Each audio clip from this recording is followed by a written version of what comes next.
Amen. Amen. Seigneur, merci pour la grâce.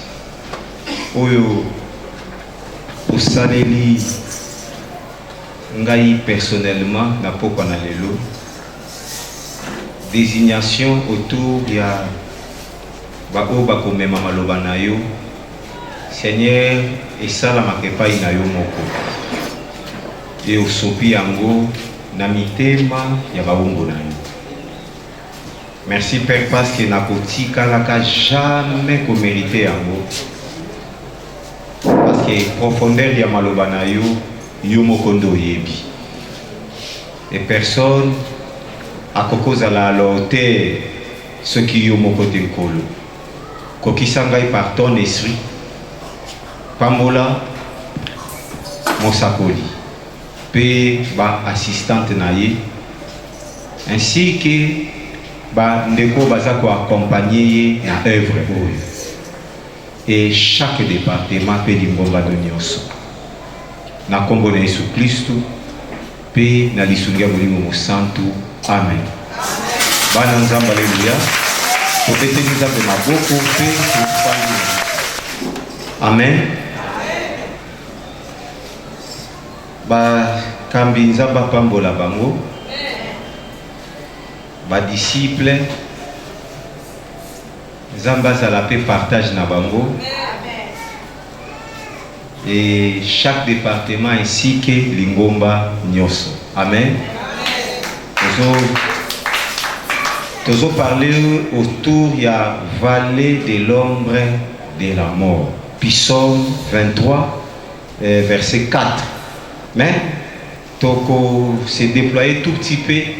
Le lot aux 5 parce que c'est tellement important pour Nabiso. Maman Alikambo Nabiso le combat spirituel, une réalité qui s'inscrit dans la vallée de l'ombre de la mort. Alléluia. Bitumba ya molimo. Ezape moko na biloko eza na kati ya koleka kati na libulu ya kufa. Bitumba ya molimo. Moko na biloko oyo eza na kati kolekisama kati na libulu na kufa. E na lolenge ya mateya nanga lelo o nzambe apesi nga nazo solola yango muke muke na église. Toko meka ko pesa lilendi simukie na oto benga kana lopoto ba mots clés. Ba mots clés, c'est-à-dire des mots difficiles. Oiza na bosindo soki penza ososoli yango nde mateya pe ekomi facile pona ngai pe pona yo. Bana nzambe, alléluia. Combat et toujours yango na deux sens. Sens propre à mot combat et outil na grec polemos. Donc mot combat et outil na grec polemos. Polemos, ils ont désigné la guerre bitumba. Voilà un sens propre. C'est comme tous deux nations bikolomi balé. Bazoyo Kanate, Baboyiko passer par la voie ya médiation, autobengaka diplomatie, et ils se disent non, il faut qu'à tout l'examakasi na biso. Tobengango la diplomatie des bateaux, c'est-à-dire oyo azana nzete ya makasi akobeta egogo nde oyo azama kasi ta kosala nini akokwea. Bana nzambe, alléluia.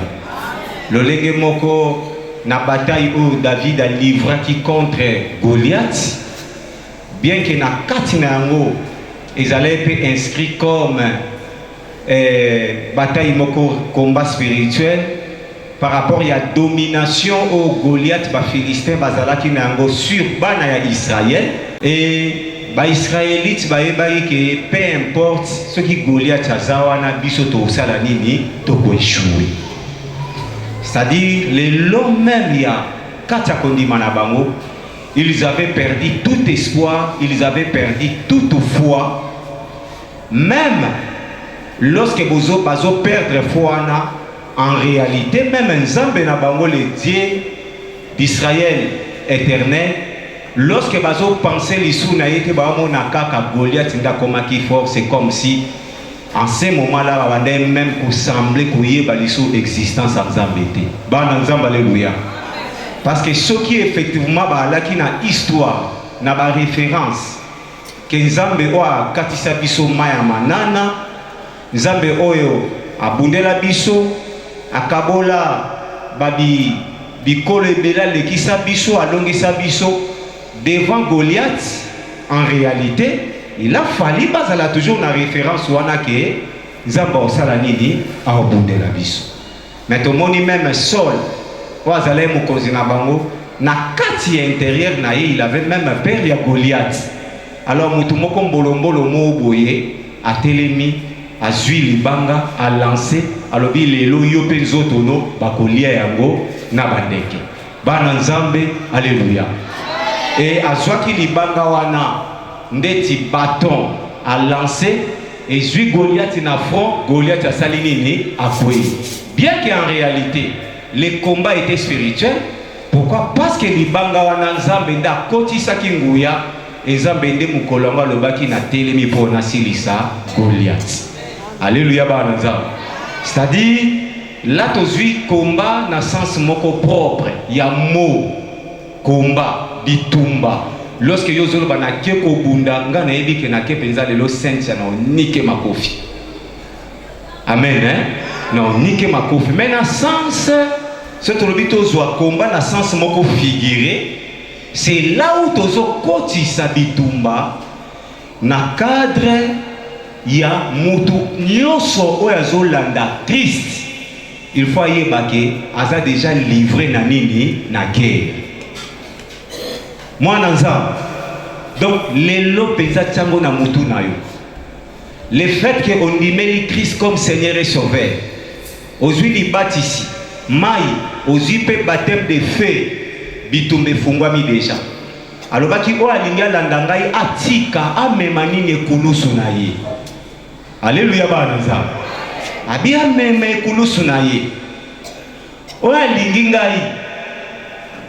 Esengeli papa, maman, mwasi biloko na ye. Abosa na yango mais akozwa ngo centuple par la tribulation.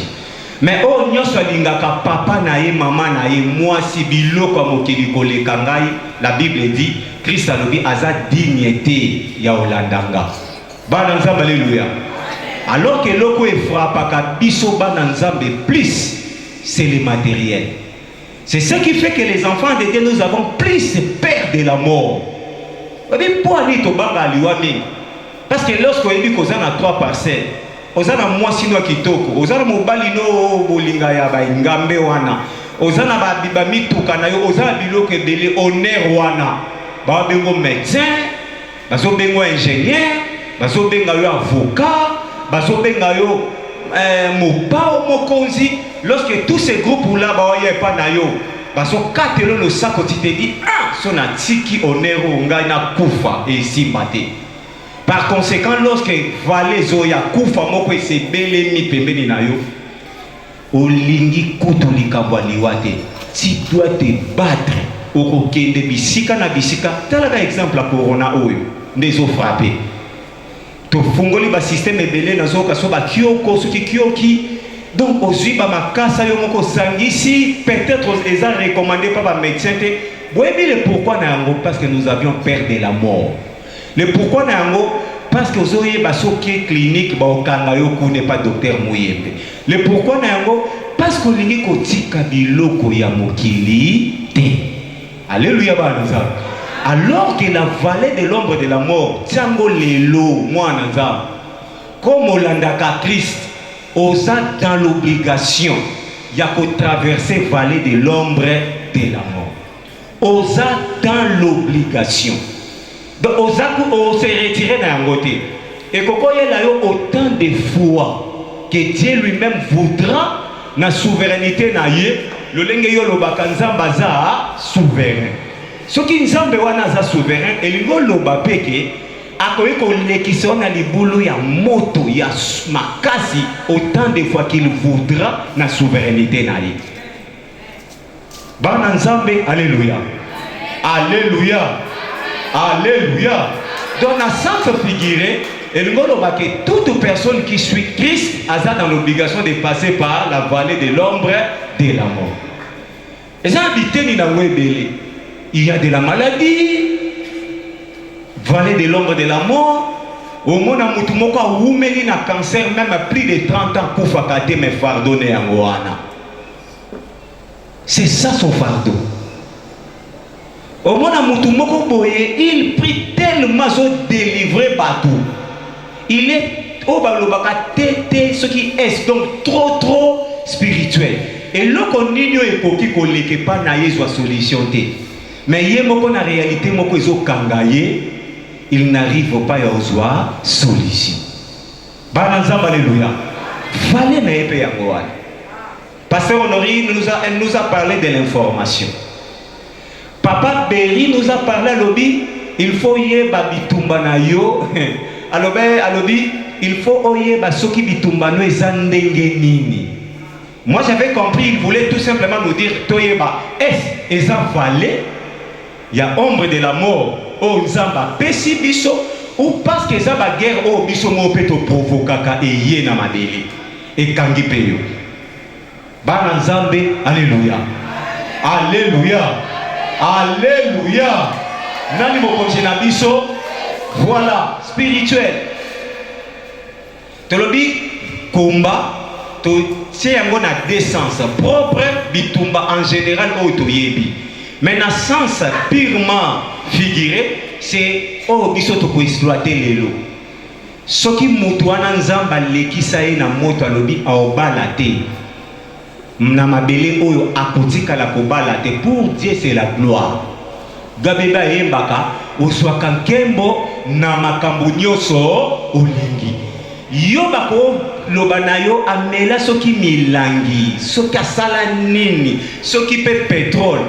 Wana mabele de zoloba e kochola mawana ezo kota pe na kadi ya kotuka ma fait que Dieu azwa kaka gloire mais yo na kadi na yo okobalaka te parce que c'est ça la gloire de Dieu bitumba o ezo lié yo yango wana c'est ça la gloire de Dieu amene mukumbane apporta ki fardeau na ye la proie. La proie, il y a pas continent, nyonso Asie, Europe, Océanie, Afrique, ba couleur, nyonso bataille, nyonso mikolo, nyonso minoko, nyonso. Amemi yango likolo na ye moko. Mengana yo toko kakomema ya biso moko te. Ekolongwa pété. Parce que ça na cadre souveraineté ya nzambe. Bana nzambe alléluia. Alléluia. Alléluia. Exemple, il y a Paul, na ceux qui bossent na ewana. Abondeli nzamba, nzamba ebisi ma grâce te suffit. Et l'ongwaka, et l'ongwate. Mais cela ne dit pas que nzamba zalaki mosika ya Paul. De nzamba zalaki penza pene ya Paul. Alléluia banza. Alléluia banza. Alléluia banza. Donc tout en étant chrétien, frère, sœur, il n'y a pas que vous traversez. Moutna mouta traverse, capé tout traverser à moi. Tous en choisi. Mais nasser ma colonaïe. Et spirituel, ce qui est de la nature, de l'esprit, il y a moins des spirituel. C'est-à-dire, il y a différents en matière. Matière est loko ngana ko simba. Au moins loboko nangai nazo simba go. Nazo simba loboko nangai, je peux utiliser ça na juste stylo na tie nazo koma ba misu le balo banaye eza oh ya kati parce que la Bible dit ce qui est né de la chair est chair mais ce qui est de l'esprit est né de l'esprit et esprit. Alléluia bana. biso tozomona mingi pe basala la confusion baokanisa lero baoloba molimo, c'est-à-dire oyo ezala na kati ya motu bamokanisi ondire pe babiloko oyo ezala na kati ya nzoto ya motu, estomac, les intestins, parce que tout le monde a un côté. Non, non, non. C'est l'esprit, c'est ce qui démontre même la grandeur de Dieu, parce que l'esprit c'est lui-même Dieu. Molimo yangwana des anzambe tala nzamba lobi créons l'homme na image na biso moko boyete abis faisons l'homme selon notre ressemblance na propre image na biso. Qu'est-ce que Dieu a fait na intelligence na sagesse na ye azui mabele te asangisi abeti ba parti na ye tout ça consort atesali mutu na ebite soka bimaka comme ekeko ou quoi je ne sais pas. Mutu azaya olala na mabele nzamba pesi déjà ba forme ba misu tout ça, mais l'homme ne parlait pas. L'homme était considéré comme une matière. O kokozo yango po kundi o boaki yango boye sali koye sali nini et pasuki. Mais qu'est-ce qu'il fait alors? Par quelle intelligence na mystère nini nzambe akela molimo esprit ola rekoti na nzoto ya mutu et comme ce qu'on appelle homme. Et ça dit que mutu azoloba mutu azotambola mutu akomi pe moi lolendo moi beauté wana nzambe apesi ezopesi pe moi valeur bana nzambe alléluia na luka ke loko wana na Bible na mona ngote. Mais j'ai compris une chose, que l'esprit, parce que batangi sa biso matière o nzambe sala esprit, j'ai compris que l'esprit c'est Dieu lui-même. J'ai compris que l'esprit est nzambe ye moko. Alors mélange na ngo couleur na ngo rouge, jaune, noir, ngana yo prohibité. L'esprit c'est Dieu lui-même. C'est pourquoi la Bible dit oye botami na mosuni eza mosuni, mais oye botami na molimo eza molimo, et botami kati na nzambe ye moko. Alléluia ba nzambe. C'est ce qui fait que Dieu voudra ce que tu traverses la vallée pour que tu comme un état d'homme adulte, un état d'homme mature, tu comme la perfection, tu comme la maturité. Amen. Ba nzambe, alléluia. Totelemi totanga maloba nzambe. Totangi na buku ya 2 Samuel 23 verset 11 à 12 natangi na kombo na Yesu. Après lui Shama, fils d'Ageu, d'Arar, les Philistins s'étaient rassemblés à Léchi. Il y avait là une parcelle de terre remplie de lentilles et le peuple fuyait devant les Philistins. Shama se plaça au milieu des champs, les protégea et battit les Philistins, et l'Éternel opéra une grande délivrance. Bananzambe, alléluia. Alléluia. Tozi beaucoup il y a Hébreux 33 et plutôt 11. Hébreux chapitre 11. Verset 33-34, natangi na kombo na Yesu.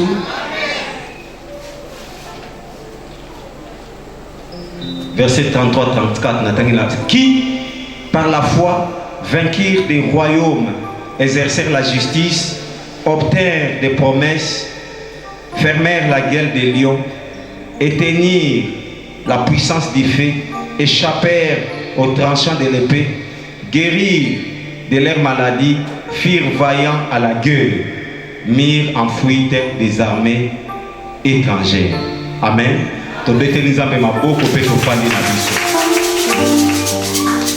Valet, mo otozoloba valet. Valet. Valet de l'ombre de la mort. Lorsque, comment vous avez traversé vallée na yo? Parce que attention, il y a un biloko biso to créer un biso moko. Lorsque vous êtes alors que nous avons multiplié à Kabatu, kaka na nzela wana, toi tu te dis, il faut okende olongola zemiwana. Ok, est compliqué yo. Premier mémoire na liwa. Alors, Zamba sali o grâce balongoli o ba trompe nyoso. O lo ba pese sa vale na yo. Et ça Nzambe mutu alingi yango. Bana Nzambe alléluia. O lo ba ke Nzambe mutu alingi yango. Et ça c'est quelque chose provoqué par l'homme lui-même. Alléluia. Mais na kati na yango Nzambe pe azaleka Nzamba mawa pe a délivrance a ko kambola yo. A botisipe ba trompe mususu. Mais en tout cas, en réalité, Ezaka Yomo Mutu au provoqué. Alléluia. N'est pas ça la distinction que nous avons dans la vallée, il y a ombre de la mort. Eza bisika moko ya incertitude, bisika désespoir. Et na kati incertitude, il y a désespoir oye bali soute dans ça landeni. Ça fait naître même la crainte. Okoma ko banga banga. Même pour affronter la réalité moko songolo, si a peur na kati na yo moko. Osa déjà emporté, rempli na ko banga wana. Parce que pour na yo zoé ba na sali nyoso ezo simba na ngote. Qu'est-ce qui me garantit alors que cette fois-ci son a sali et ko simba? Et comme il y a une incertitude. Et lorsque tozana bisika moko ezaya ko kauka.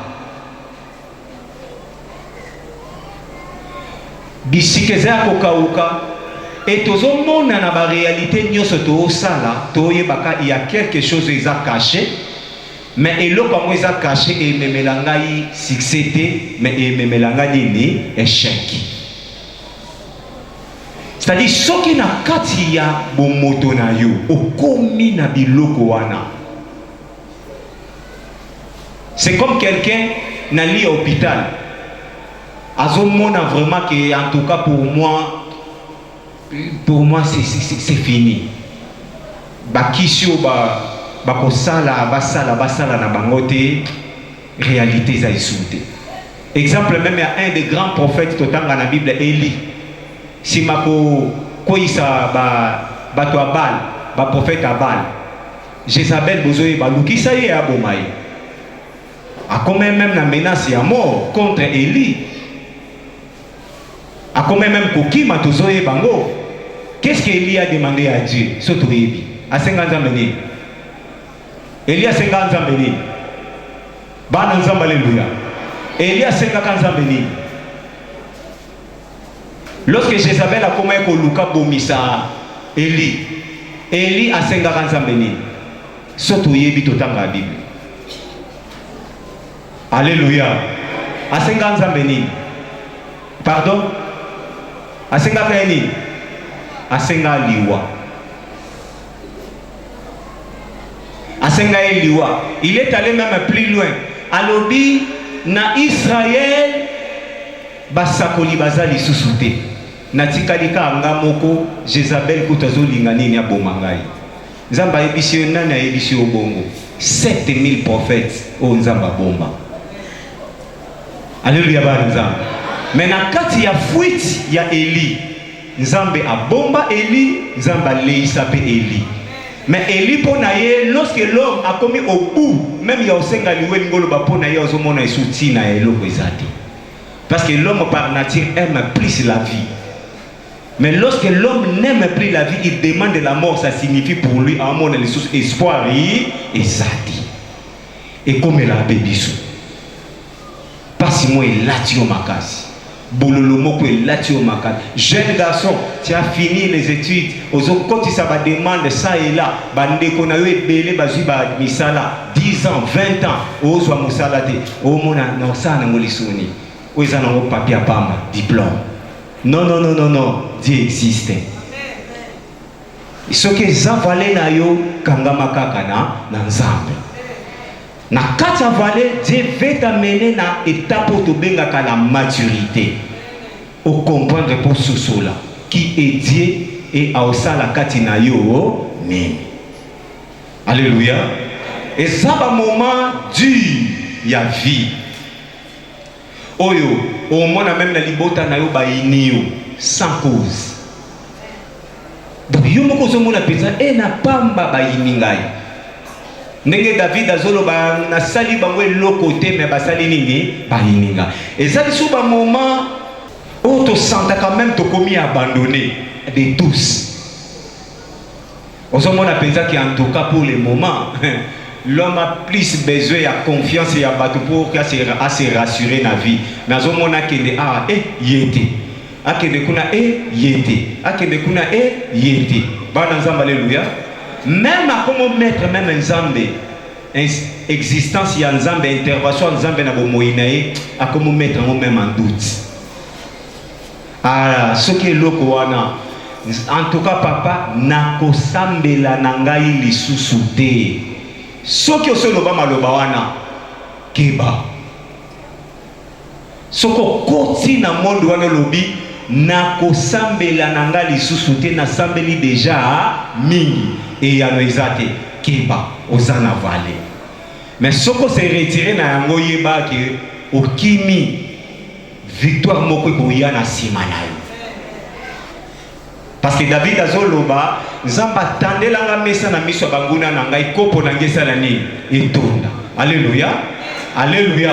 Elingi koloba lorsque banguna na ngai na lekisi vallée de l'ombre de la mort et que nzamba bundeli ngai bitumba par la suite banguna na ngai bakoki ko empêcher nzambe jamais kwa nzamba sale na ngai.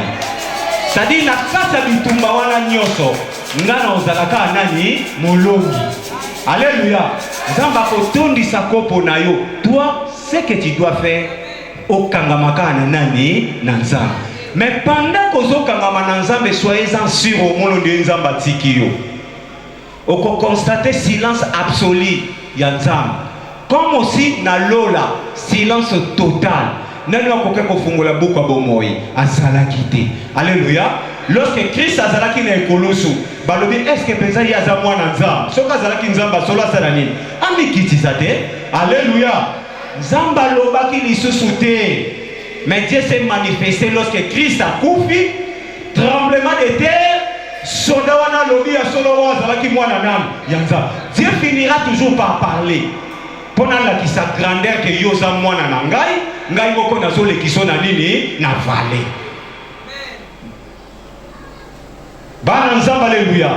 Jeune fille, jeune garçon, papa, maman, elenge mwasi mobali yeba yango lelo. La vallée de l'ombre de la mort, c'est une certitude. Moi Lucien, je suis conscient, je n'ai pas sakana yango. Yope zala conscient pe conscient to sala kanini o pasakana. Boy bitala. Pourquoi dans l'intervention dans l'église, j'aime plus donner l'exemple à Papa Berry. Pourquoi ni n'a pas ça? Parce que nazalaka avocat et aggloméri. Ba moment sombre, ba moment difficile au aggloméri à auto traverser. Suite, il y a ba dossier moko songolo. Oyo, pour nous y ba moi songolo kutana kana Papa Berry. Papa Berry a traversé ba moment dur, il y a vie.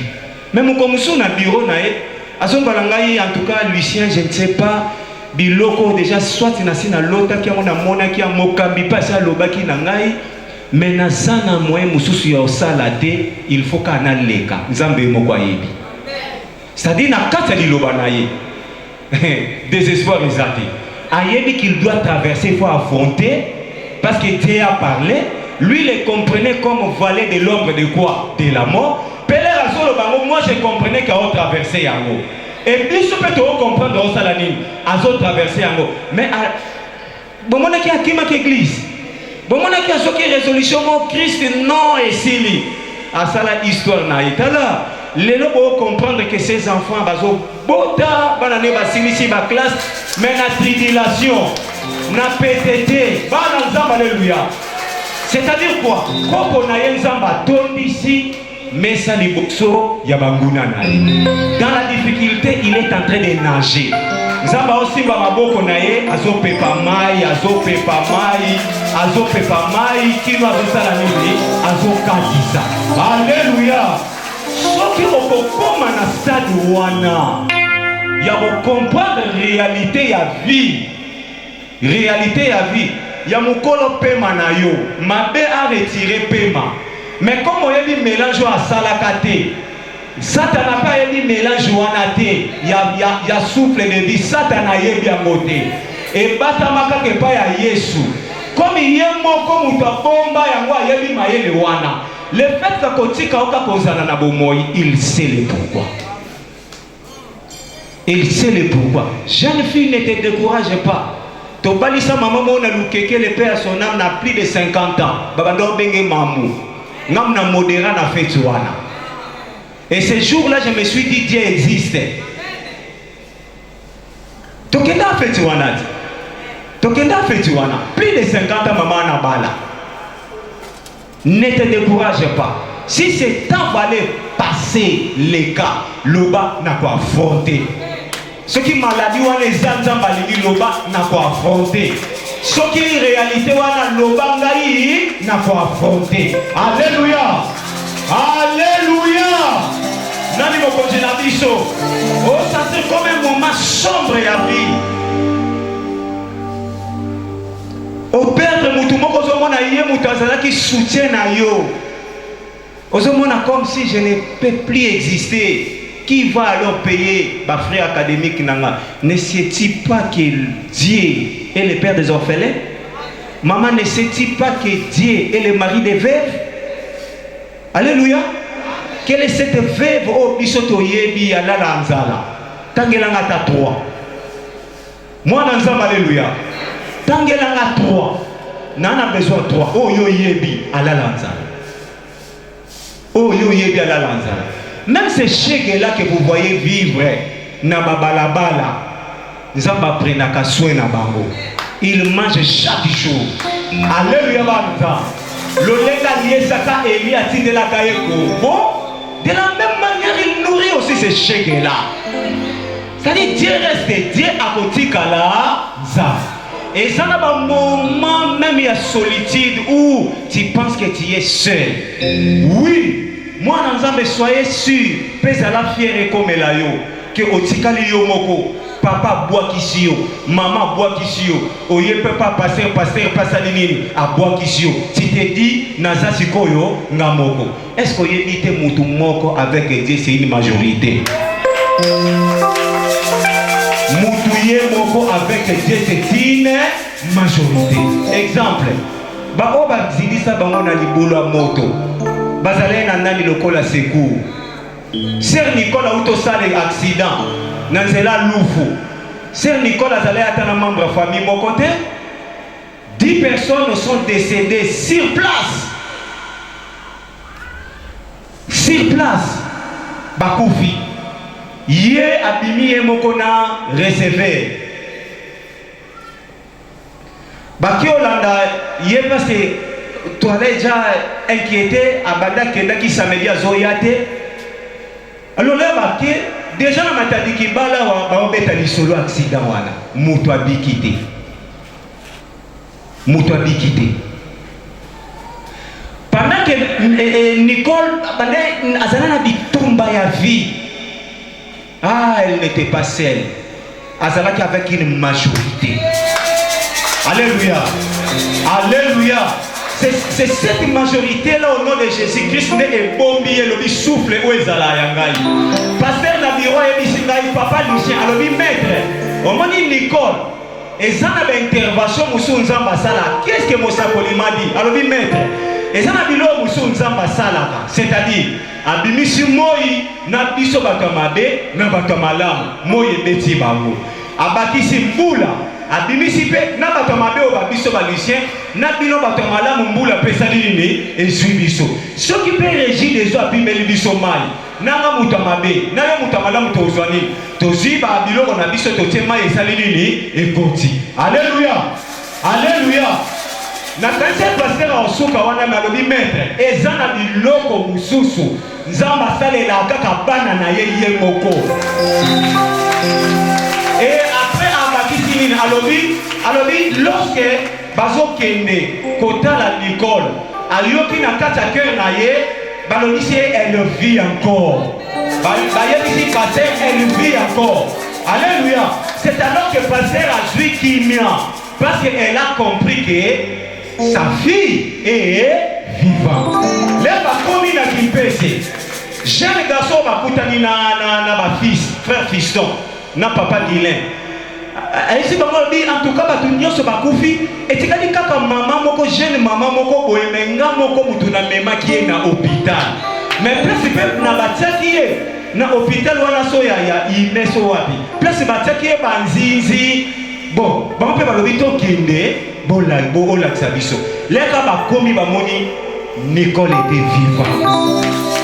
Bana Nzamba, alléluia. Alléluia. Et le pasteur va ajouter quoi? Pasteur a dit, mais au moment où Nicole a coupé molimo ese bimaki na nzoto na ye. Mais Nzamba landi molimo wana yo sona na nzoto eso.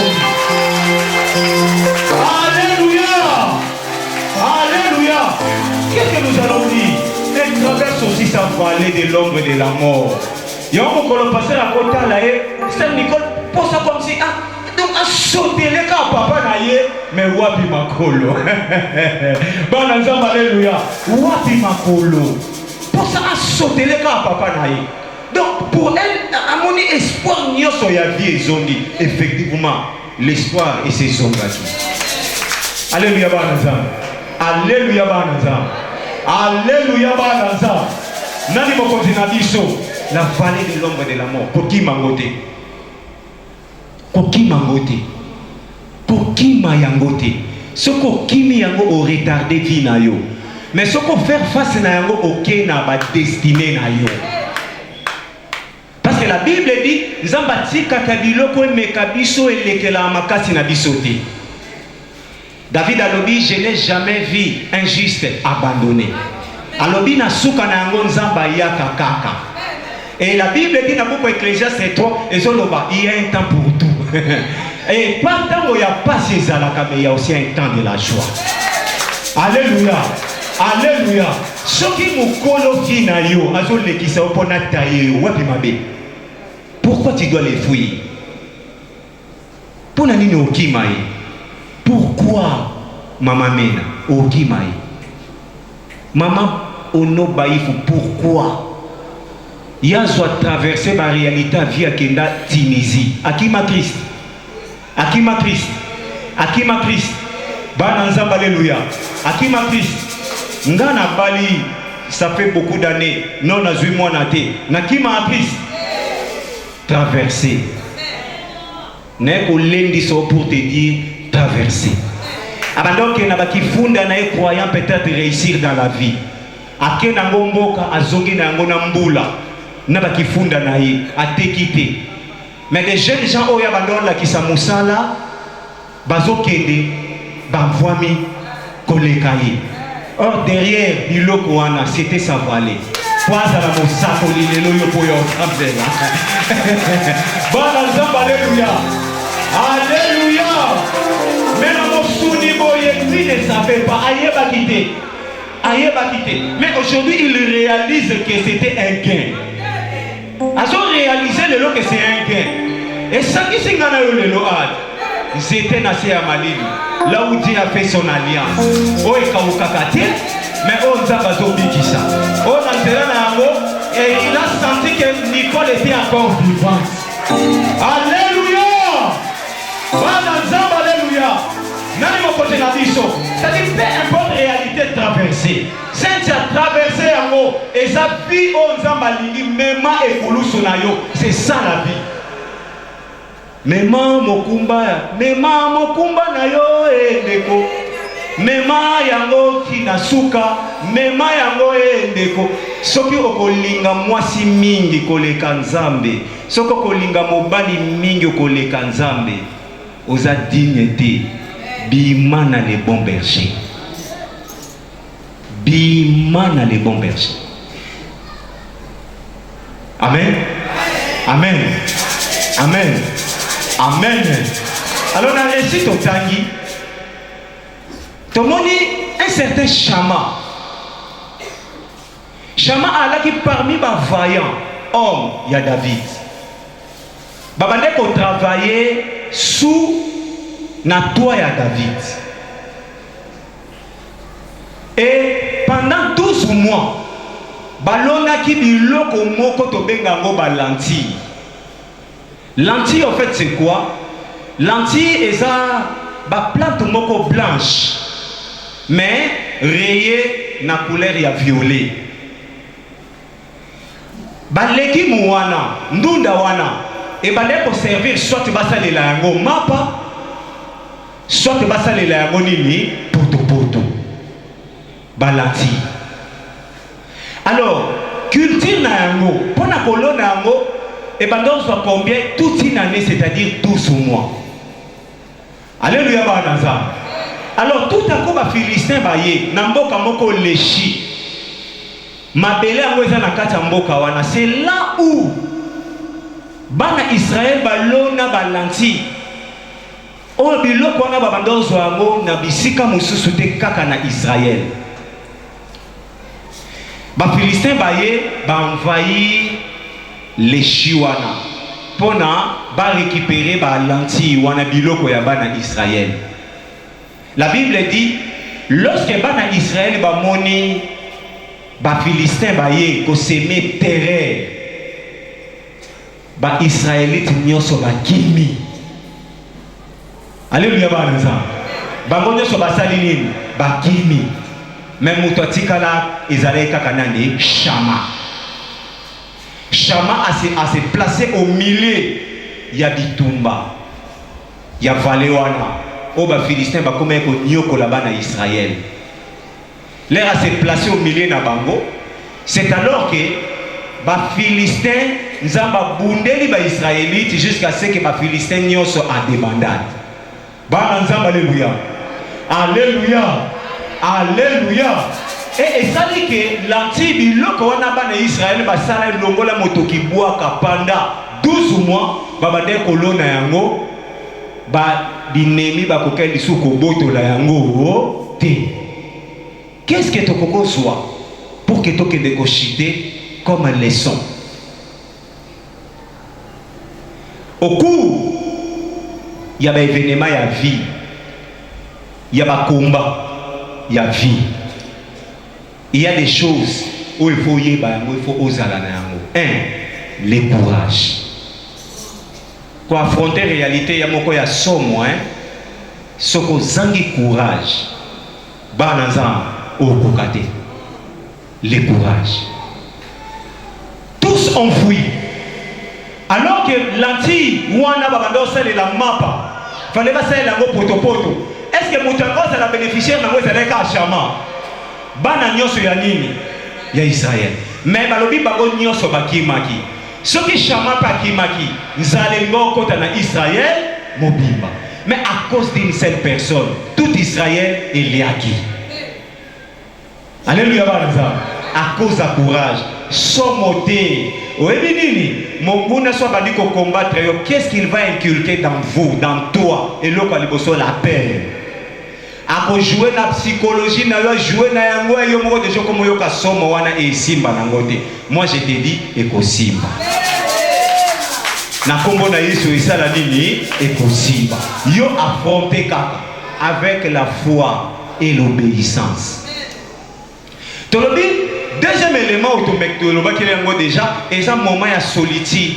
Na kata solitude soko comprendre otikali yo moko salaka lo sambo nzambe ngai na yo moko c'est une majorité.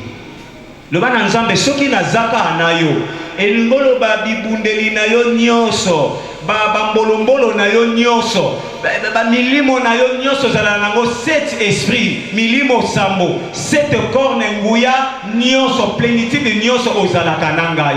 Alors nakobange loko te le lenge David a lobi l'Éternel est mon berger, je ne manquerai de rien.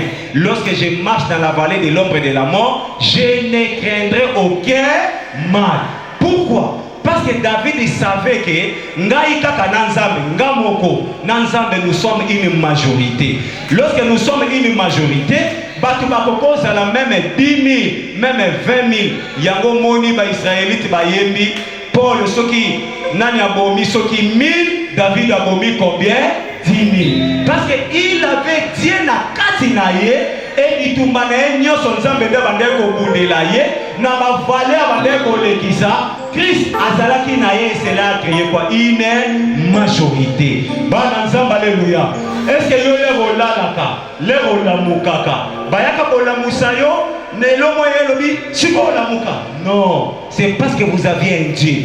Yemo kwa dit que héros na olamusa yo, héros na kosomisa yo na conscience, héros na kopesa yo makasi. Alléluia, alléluia, alléluia. Nani bokonje na biso? Na solitude na yo yeba que Dieu existe. Il y a une majorité. Mais aussi pour nos bunda, il faut la connaissance. Pour nos bunda, tu dois avoir la connaissance. Cette connaissance-là, en fait, c'est quoi? C'est la parole de Dieu. Oh, biso nyo se tozo failli. Parce que bazo benga biso, chaque dimanche, totika la étude biblique, nous ne voulions pas. Nangaïbe, nabino, tokima kanabiso yango. Alors, Yesu soka longaka Satan na désert à 40 jours. C'est parce que Christ avait la connaissance. Satan a lobi na ye mi boaka, alobi ekomama boye. Satan a lobi na ye soki ba ange ba alobi ekomama boye. Satan a lobi na ye likambu soki ya lipa, alobi mutu akobika kaka na liluna na nini na lipa te, mais na maloba nyoso. Alléluia. C'est parce qu'il avait la connaissance. C'est-à-dire le combat spirituel, pour nous mener à nous, il faut avoir la connaissance. Au moment où le bon berger, pourquoi tu kima bitumba? Et c'est pourquoi tu surcharges à passer parce que tu as la parole na katina biso. C'est ce qui cause à kakobanga katina biso. Alors sachant que pasteur azana maloba, sachant que ma maman azana maloba, yango to yaka moi na passer na kombona nzamboloba kinanga boy, Bible maison linoba boy. Dieu entend. Parce qu'il dit que moi, je n'ai pas connaissance. Alléluia, alléluia. Mais il parce que vous avez la connaissance, vous avez la paix, quand il y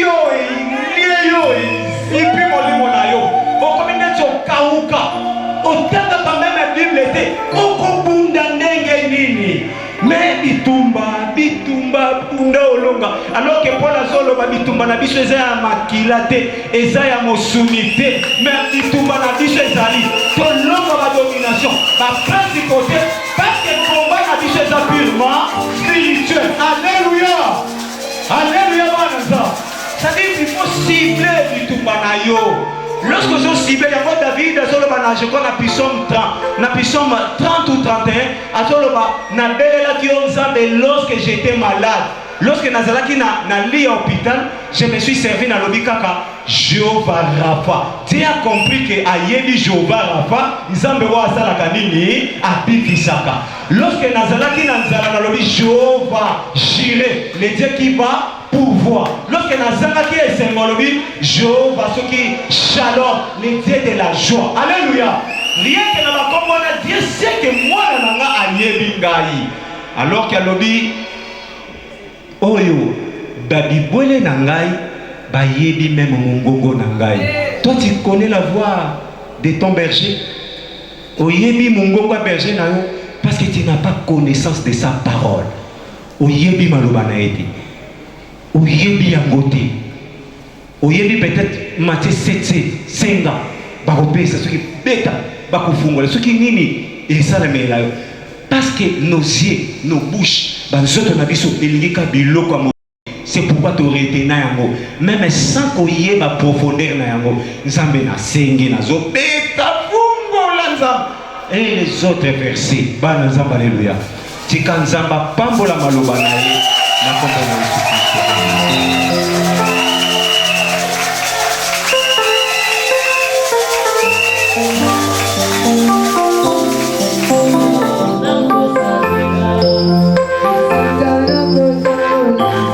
Aina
na moment ya pasi na la crise yo kaka mokonzi yo kaka pesa nga makasi ya koafronte pesa nga ye makasi mokonzi bondela bondela bondela bondela mwana nzambe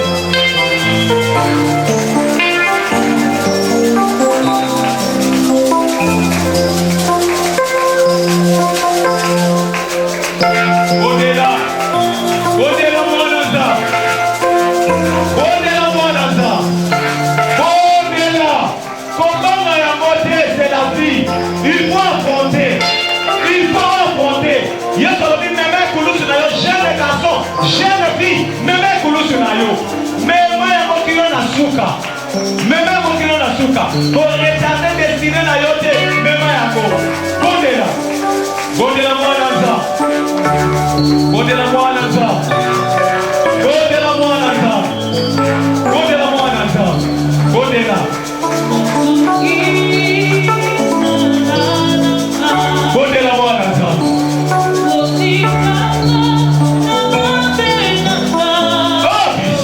merci tokima yango te yesu ozobala te krist atima yango te aloba jamais nakosambela lisusu te oyo aboti te aloba krist nakosambela lisusu te atima eklesia te atima makolo na yo te krist atima ekulusu na ye te okima yango te jeune garçon kangama na yesu c'est la vie c'est la vie c'est la vie c'est la vie c'est la vie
Yemba la gabele, yemba tubola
Loba Nzambe. Loba Nzambe. Peu importe les circonstances, j'irai. Nakoki ma destin nangate. Nako affronter destinée nangai. Lolenge yo lingi. Kino kopo nangai kotonda. Kino okotia mesa na yo liboso nangai na miso banguna nangai. Pe nakovanda na ndako na yo. Ngolu na yo. Bolamo na yo. Eko sala nangai. Eko tambola nangai. Kino suka na mikolo nangai. Na kombo na Yesu Kristo. Amen. Tobeteli Nzambe maboko pe mololo. Maboko pe mololo. Beta maboko pe mololo. Bakisa mololo pona Yesu.